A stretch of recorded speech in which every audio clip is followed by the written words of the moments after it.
Welcome to Subramani. I'm going to talk about fraud, right? So, one big fraud which is happening currently is the fraud that is happening on social media. Everybody, anybody who is coming and creating videos and saying, I will teach you how to deal with equity. I have never made losses in equity, and kind of nonsense that is going on.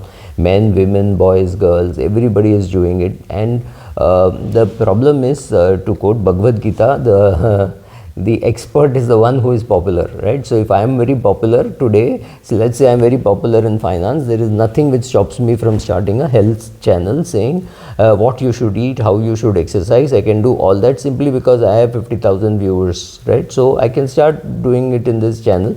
Maybe people will not watch so much, but after a matter of time, people will start watching both, right? So that is how people become experts. Now, what you should do, first of all, when a person is trying to teach you something, see whether the person has any background at all in that. Is he educated in that? Is he trained in that? Has she done that, right? So if a chartered accountant comes and teaches you about health, you should be willing to discount it, saying, well, you can't apply all accounting principles to health, right?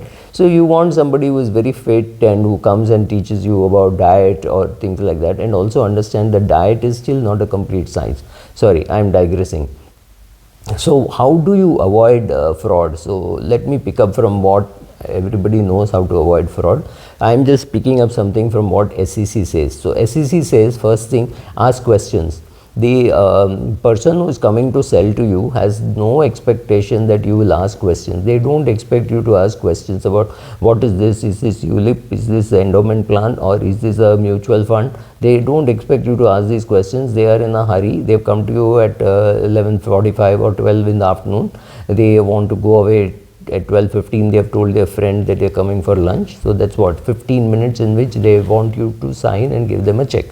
So the more questions you ask, the more they will be put off, and you will exasperate them, and they will blurt out something which is exactly what you're waiting for, right? So is this a return promised? Is this guaranteed? Will you give a letter on your bank letterhead? Will you give it on the insurance company's letterhead? These are good questions to ask. And when you ask a lot of these questions, when you click on some of those pages, you will see page not found. So first is to ask questions. Second, you say, please give me all the details and email it to me, leave physical copies. I will read it and then come back to you. It is not necessary that you have to read it, but even the fact that they think you will read it is good enough. A dissuader will say, oh, no, sir, these brochures don't tell you anything. I will explain to you better. You say, no, leave it here. And to me, that is very useful, because my wife, assuming that you are the husband who is talking, my wife is a legal head in this mutual fund or insurance company or something. I want her to go through the papers. That is another dissuader, saying, oh my God, what have I got into? And if you're a female, you can say, my husband does this, or both of you can say, my brother-in-law handles compliance for JP Morgan in Singapore. Anything, any word which is enough to scare him or her into not saying some nonsense and say, I need everything in writing because I have to send it to Singapore. He will read it and send it back to me. It's just an email, and he will respond at the weekend. So today is Wednesday. Come back to me next Wednesday, right? So you asked for time, you have asked for papers, you have said you're going to show it to your brother or brother-in-law who handles compliance and legal, etc. in Singapore, a different jurisdiction. So he can't even go and check back, right?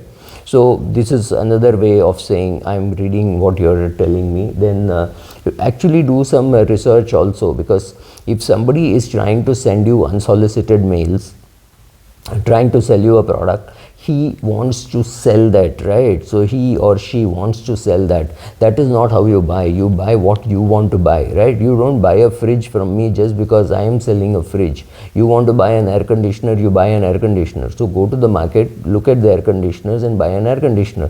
Don't buy what somebody wants to sell to you. Buy what you need, right? So that itself will mean once you have your bank account, credit card, term insurance and some index funds, and you're done, and health insurance. After that, you don't really need any product. After that, every product which is being sold is somebody wants to sell that product.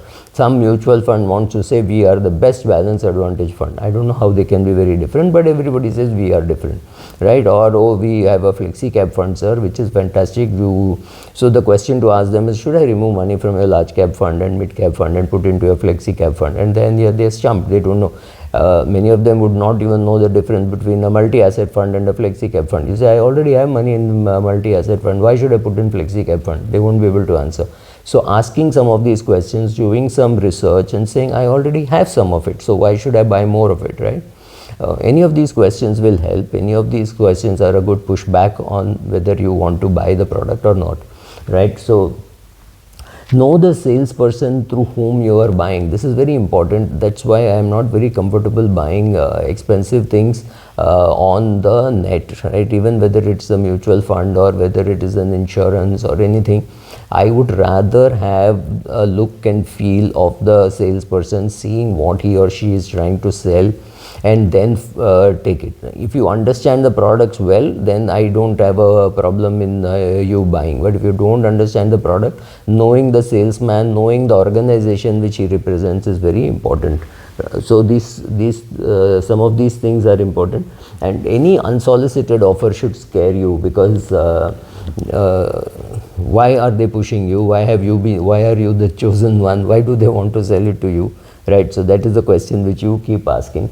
Online protection is very useful. I've seen big CFOs saying, okay, my salary account is not connected online. Every month from my salary account, by check, I transfer it to this investment account, and my investment account is something from where I make all payments, including for a coffee or for anything small, big, everything. I make the payment from there, but not from my salary account, and I know exactly how much I need to transfer.